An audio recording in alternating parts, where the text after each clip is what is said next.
아침 공복 하루의 첫 순간. 이때 먹는 음식이 그날의 컨디션을 좌우한다고 해도 과언이 아닙니다.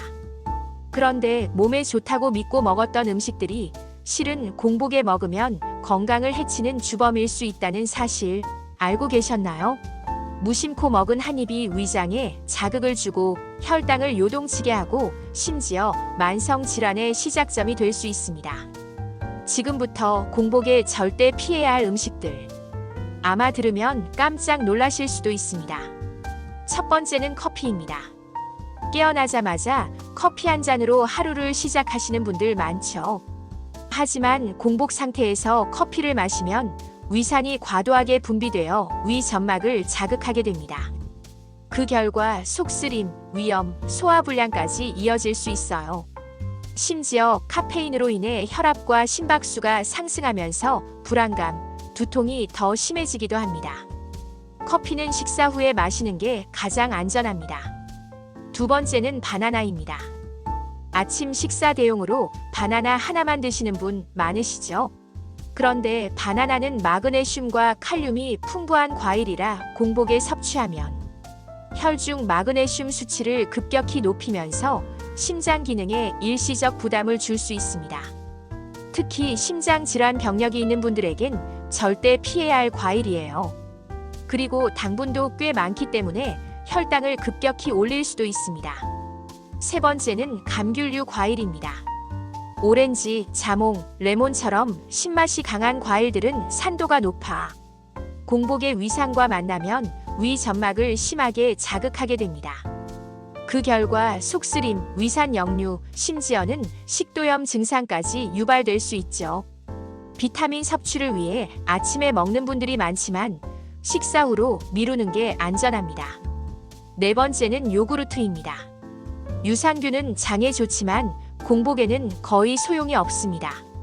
왜냐하면 공복 상태의 위는 산성도가 매우 높아서 유산균 대부분이 위에서 죽어버리기 때문이죠. 오히려 설탕이 첨가된 요구르트라면 혈당 급등까지 일으켜 아침 피로감을 더 가중시킬 수 있습니다.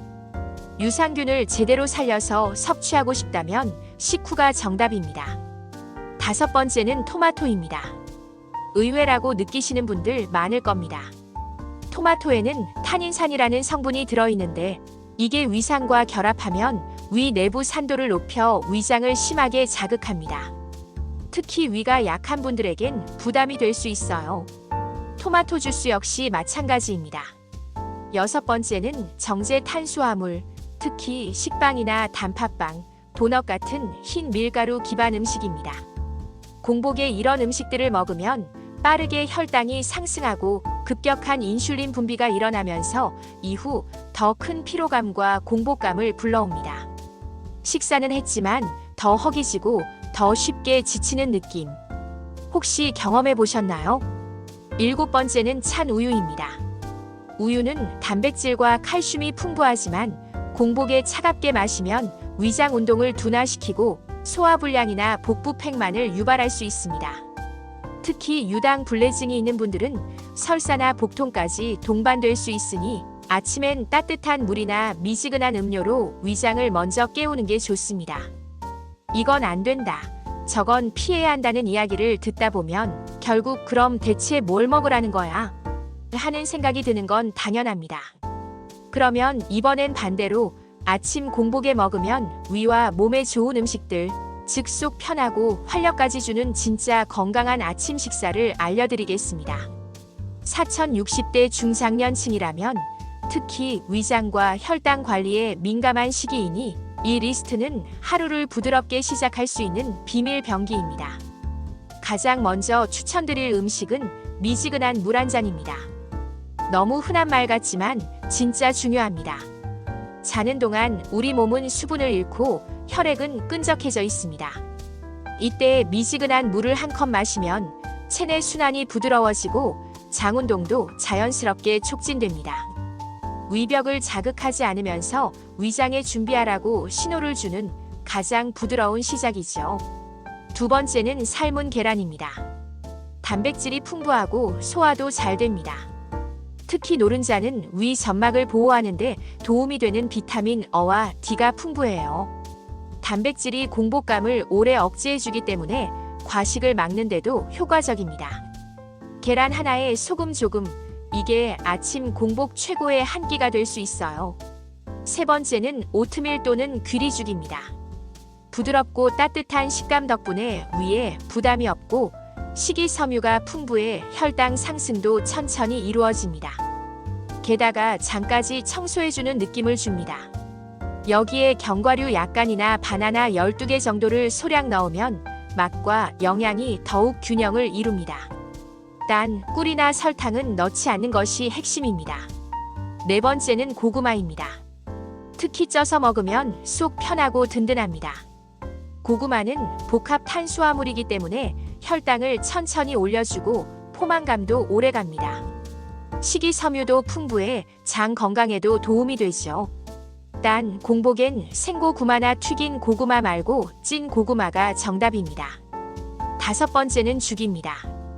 전통적인 아침 음식으로 속 편한 음식의 대명사죠. 흰쌀죽보다는 현미죽이나 호박죽처럼 식이섬유가 있는 죽이 더 좋고 너무 짜지 않게 조리하는 것이 중요합니다. 위염, 소화불량이 자주 있는 분들이라면 가장 좋은 선택입니다. 여섯 번째는 바나나와 아몬드 우유를 섞은 스무디입니다. 단독 바나나는 공복에 부담이 될 수 있지만 아몬드 우유나 두유처럼 식물성 단백질과 함께 섭취하면 혈당과 마그네슘 균형을 잡아줍니다. 단, 설탕이 없는 무첨가 우유를 사용하는 것이 중요합니다. 마지막 일곱 번째는 사과 반개입니다. 사과에는 펙틴이라는 식이섬유가 풍부해서 장을 부드럽게 자극하고 소화를 돕습니다. 하지만 껍질째 먹는다면 반드시 깨끗이 씻어야 하고 위가 약하신 분은 너무 시지 않은 품종으로 소량 섭취하는 것이 좋습니다. 오늘 정보 유익하셨나요? 이런 꿀팁들 앞으로도 계속 전해드릴게요. 구독과 좋아요, 건강을 지키는 가장 쉬운 습관입니다.